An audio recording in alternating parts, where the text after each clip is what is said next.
Meus caros amigos e amigas, vocês estão no canal Espiritismo Explicado, eu sou Lazarino Barbo.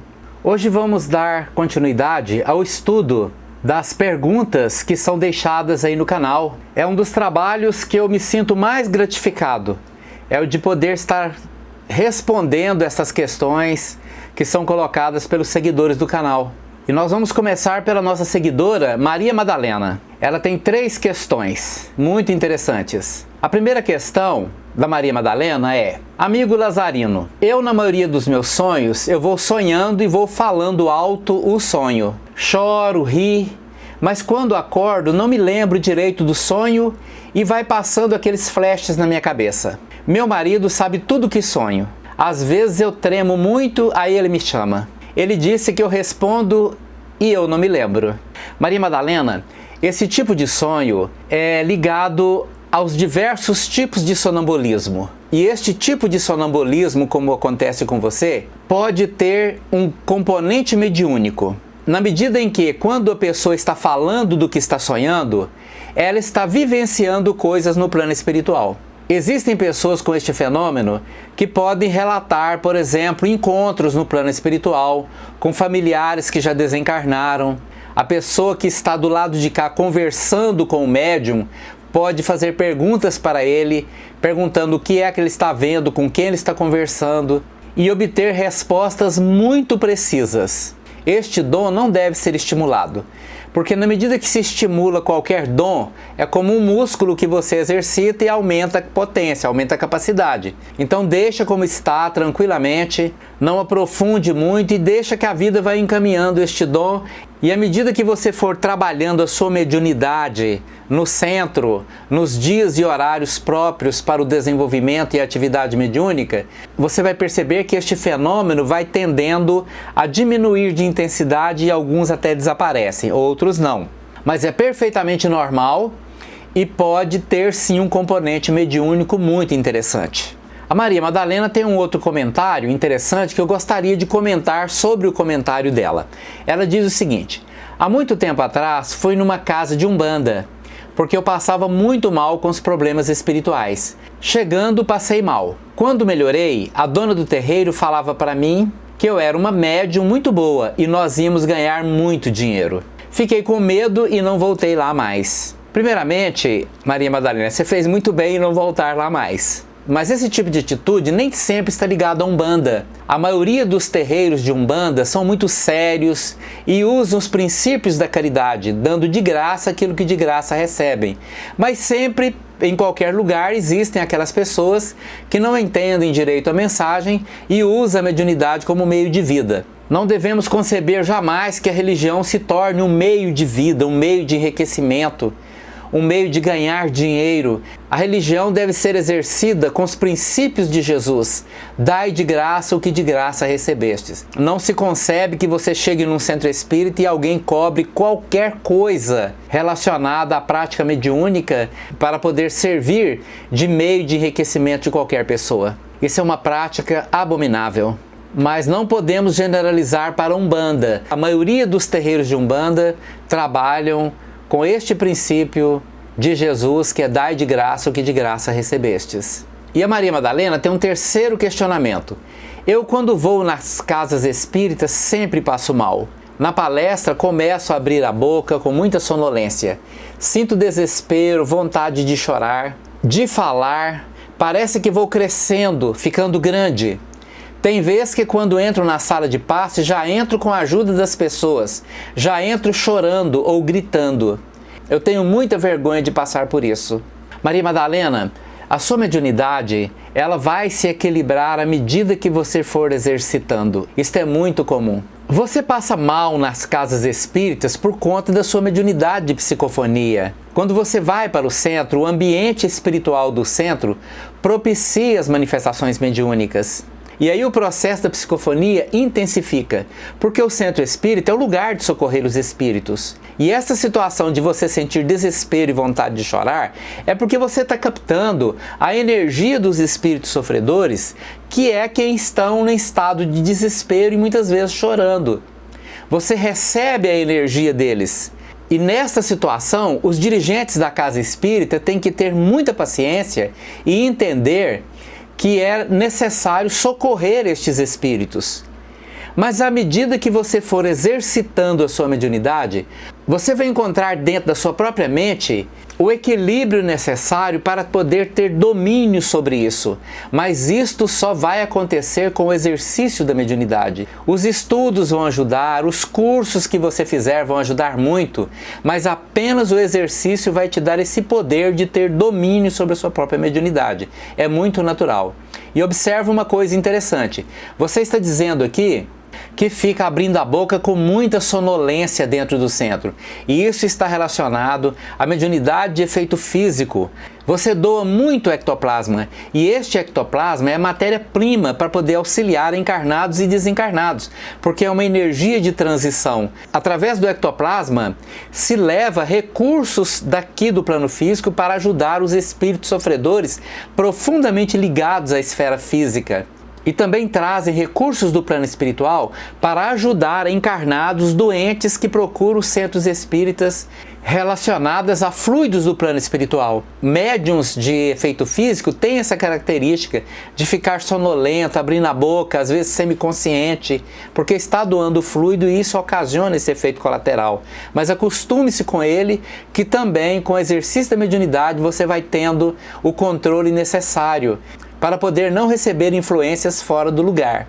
Essa sensação de crescimento, que você vai ficando fora do corpo, às vezes você se sente flutuando sobre o corpo. Isto também está relacionado à sua própria mediunidade. Você entra em estado alterado de consciência, aí há um certo deslocamento do perispírito para cima, ou para a direita, ou para a esquerda, e aí tem essa sensação que está crescendo. Parece que as mãos ficam grandes, parece que você está um pouco fora do corpo.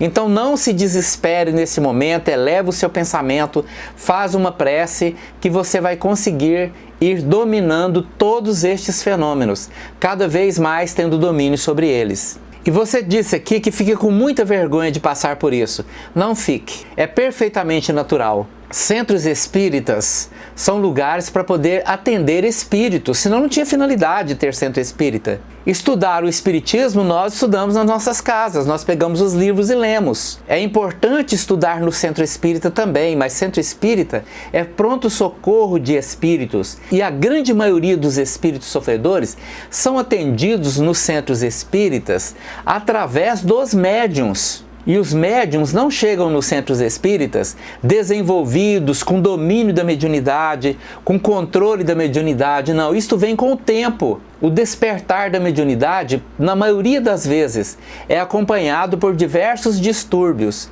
Então, quando isso for acontecer com você, não se preocupe, não se desespere, não entre em pânico, não fique com vergonha. É natural, faz parte do seu desenvolvimento mediúnico.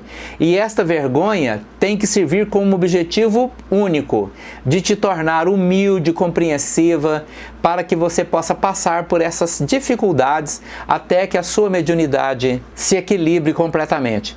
Por uma coincidência, temos aqui no nosso centro uma Maria Madalena.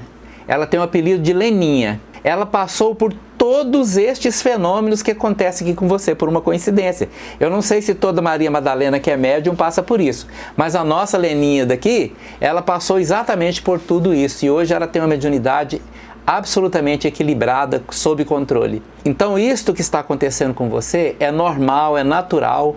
E eu espero que a casa espírita que você frequente tenha muita paciência, boa vontade para poder te auxiliar a passar por essas situações iniciais.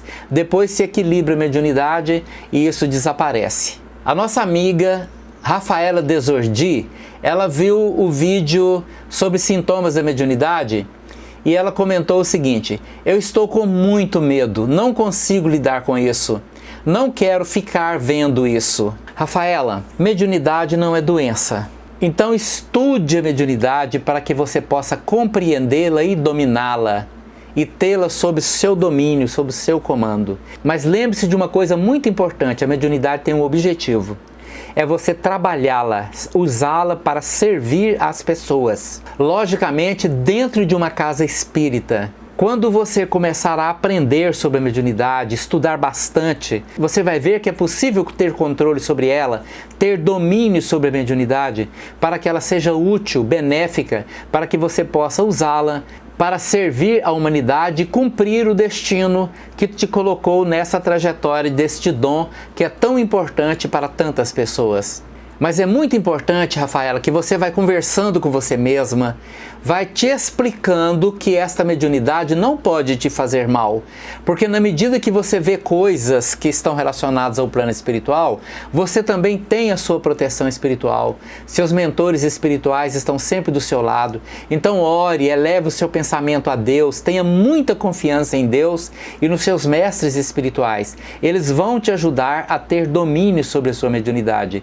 Mas urgentemente ligue-se a uma casa espírita, procure um centro espírita sério, responsável, que tenha curso mediúnico, que tenha estudos mediúnicos, que tenha trabalho mediúnico, para que você possa ter o conhecimento necessário para que você possa utilizar esse dom tão importante. Faça isso, Rafaela, você só tem a ganhar. Tem um seguidor ou seguidora do canal que tem um nome bastante interessante, Caminite Play.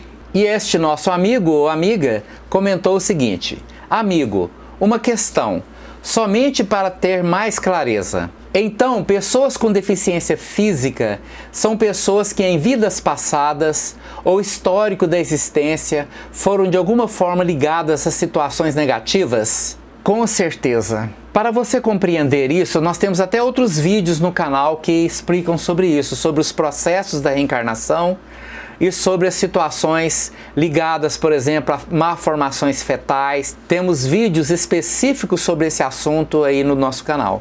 Mas é preciso entender que nós temos uma memória evolutiva que se chama perispírito. E este perispírito ele desenvolveu conosco individualmente durante bilhões de anos, passando por todas as formas de vida na natureza, evoluindo a partir dos seres unicelulares, seres pluricelulares, vegetais, animais, até chegar à forma humana. E esta memória evolutiva desenvolveu-se e acumula todas essas informações de todos estes bilhões de anos que já vivemos e continuará acumulando informação para a eternidade. O perispírito é o veículo de nossa manifestação no universo material. Temos vários vídeos sobre esse assunto. Olhe aí nas nossas playlists que você vai encontrar muita informação sobre isso. Mas quando nós fazemos escolhas destrutivas, autodestrutivas, onde causamos mal ao nosso próximo ou a nós mesmos, nós podemos criar desequilíbrios energéticos no nosso perispírito. E o perispírito é um campo de energia altamente complexo que se compõe como a matriz de nossa espiral do DNA. Então o que sustenta a nossa matriz genética é o perispírito. Mas as nossas escolhas mentais, quando são positivas, elevadas, benéficas, aprimoram o nosso DNA, porque aprimoram as energias perispirituais. Mas quando fazemos escolhas muito erradas, quando criamos muitos danos na vida das outras pessoas, ou na nossa própria vida, quando destruímos o nosso corpo, por exemplo, através do suicídio, ou criamos situações de intenso sofrimento na vida das outras pessoas, as energias que nós movimentamos pela lei de ação e reação retornam para nós. E este retorno pode desarticular as nossas energias perispirituais. E quando o espírito vai reencarnar, este perispírito desarticulado atua sobre a matriz genética do novo corpo que está se desenvolvendo, podendo criar diversos tipos de deformações, que são estas deformações que você pode ver nos inúmeros casos de deficiência física e mental. As deficiências não são frutos do acaso, não são frutos de uma escolha aleatória, nem um castigo de Deus. É a simples colheita de um plantio negativo, destrutivo, que atuou sobre a vida das outras pessoas e hoje nós somos obrigados a colher pelas leis kármicas. Mas pesquise no nosso canal, porque aí tem muito mais informação sobre isso. O Rogério Moraes comentou: bom dia, irmão Lazarino. Gostaria de saber mais sobre a mediunidade de doador de fluidos, se for possível. Rogério, nós todos somos doadores de fluidos, todas as pessoas são. Alguns com maior intensidade, outros com menor intensidade. O que varia é exatamente isso, a quantidade de fluido e a qualidade desse fluido. Uma pessoa de bons sentimentos, de bom coração, uma pessoa de bem com a vida, alegre, feliz com a própria vida, agradecida pela vida, ele qualifica positivamente estes fluidos. São fluidos construtivos. Uma pessoa de mal com a vida, com maus sentimentos, que carrega muitas mágoas, inveja, maus sentimentos de um modo geral, ela distribui esta energia fluídica em volta dela, que tem exatamente o teor do seu conteúdo mental. Então existem fluidos de toda natureza. Existem os fluidos da alegria, do bem-estar, existem os fluidos da tristeza, da desarmonia e existem os fluidos curadores. E entre esses diversos fluidos curadores tem um que é muito importante em toda atividade espiritual, que é o ectoplasma. Ele é um elemento de transição, é como se fosse um leque de energias que compõe o ectoplasma, que começa lá no plano espiritual e termina aqui no plano físico. Ele vai se densificando à medida que se aproxima do corpo e vai perdendo densidade à medida que se afasta do corpo.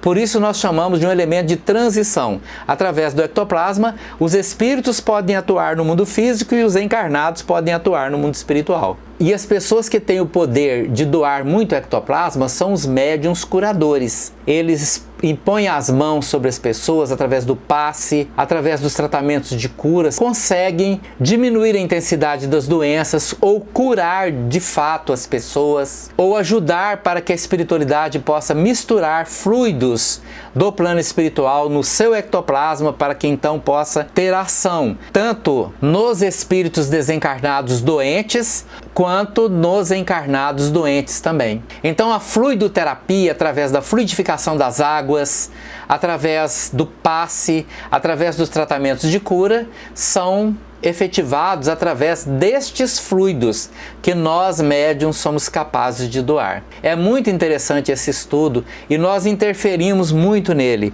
Por exemplo, na alimentação. No dia de ir ao centro, a alimentação tem que ser mais frugal, tem que ser mais leve, tem que ser mais vegetariana, porque ao alimentar-se de carne, os fluidos da carne também são capazes de contaminar os fluidos que o médium vai doar lá no trabalho. E aí isto densifica o fluido, cria desequilíbrios fluídicos que impedem que o médium, embora às vezes dotado de grande capacidade de doador de fluidos, os seus fluidos são pouco aproveitáveis, porque o conteúdo mental do médium danifica estes fluidos. Por exemplo, mediunidade e bebida alcoólica tem que andar distante uma coisa da outra, né? Porque o médium que doa ectoplasma e ele bebe ou ele usa qualquer droga, seja lícita ou ilícita, a droga passa pelo seu corpo e se mistura nos fluidos que este médium está doando. E isto muitas vezes serve como base para que espíritos viciados suguem o conteúdo da droga que está agora misturado no ectoplasma do médium e servindo aí para alimentar espíritos viciados no plano espiritual, e isto muitas vezes se constitui em processos obsessivos muito complicados. Mas numa visão geral é isto a questão dos fluidos. Posteriormente vamos fazendo outros vídeos mais profundos sobre este assunto. Vai acompanhando o nosso canal aí que você vai ter sim esse estudo mais aprofundado. Mas tem uma outra questão aqui do Rodrigo Loner. Ele diz o seguinte: se der para tirar minha dúvida, cresci na religião evangélica. Em certos momentos acabo tendo medo com o espiritismo por coisas que foi colocado em minha cabeça. Como eu faço para ir perdendo este medo? Rodrigo, apenas o conhecimento vai te libertar destes medos. Porque, infelizmente, estas religiões baseadas no fundamentalismo bíblico, elas rejeitam tudo que é inovação, rejeitam a evolução do conhecimento. Então apenas o estudo vai te levar a entender que a Bíblia é um repositório enorme de situações mediúnicas. Você tem muitas relações mediúnicas. O próprio Jesus, quando está lá no monte conversando com desencarnados, ele conversa com Moisés e Elias. Moisés estava desencarnado há centenas de anos, Elias também. E no entanto, Jesus se encontra com os dois ali, né? Naqueles momentos antes ali dele ser aprisionado, e os apóstolos estavam todos dormindo, Jesus se encontra com eles. Então, isto prova que existe um mundo espiritual, que a vida continua fora do corpo físico e que é possível, através do fenômeno da mediunidade, entrar em contato com aqueles que já foram antes de nós. E quando você vai estudando a Bíblia, você vê que existem inúmeros fenômenos mediúnicos, aparições de espíritos, anjos que vêm e dão recados. Então, basta que comece a estudar o Espiritismo e até mesmo o estudo da Bíblia, com estes olhos de procurar ali a quantidade que existe de fenômenos mediúnicos relacionados aos acontecimentos bíblicos. Você vê num determinado ponto em que Jesus afirma que João Batista era a reencarnação de Elias, quando os apóstolos em volta dele perguntam a Jesus se Elias ainda voltaria. E Jesus reafirma que Elias veio, mas não o reconheceram, mas antes fizeram com ele tudo o que quiseram. Isto porque, exatamente naqueles dias ali que os apóstolos estavam reunidos com Jesus, João Batista havia sido assassinado e teve a sua cabeça cortada. E o mais interessante, como reencarnação de Elias, João Batista teve a sua cabeça cortada porque num episódio bíblico onde se relata que Elias mandou executar os 400 sacerdotes do templo de Baal. E ele criou um karma relacionado a isso, e quando reencarnou como João Batista, ele trouxe então essa situação de ter que passar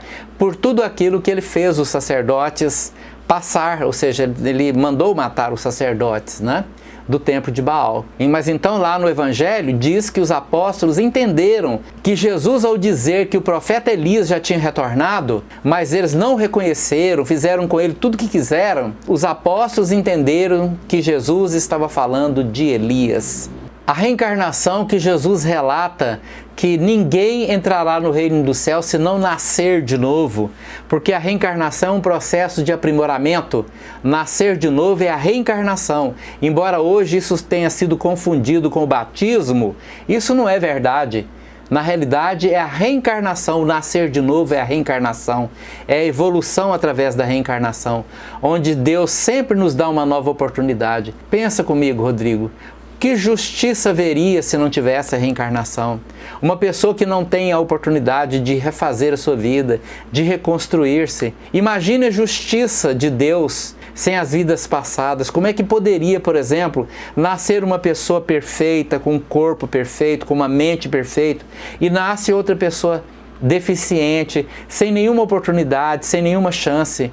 Imagine a situação da justiça divina, como ficaria diante da situação, por exemplo, que uma criança nasce numa favela que já tem logo no início o contato com droga, com tráfico, com violência, o pai morre, a mãe morre, e esta criança fica ali e se perde no meio daquela violência toda, enquanto outra pessoa nasce protegida num lar, cheio de afeto, cheio de amor, cheio de religião e de religiosidade, tendo bons exemplos. Aí os dois morrem, um fez grande mal, o outro não fez mal algum porque nasceu protegido. Qual seria o princípio da justiça se os dois tivessem um julgamento igual para um começo tão desigual? Como seria a justiça se, por exemplo, um fosse para o inferno e o outro para o céu? Sendo que um teve todas as oportunidades e o outro não teve absolutamente nada. Por isso que todas essas situações nós espíritas entendemos como um processo contínuo de evolução,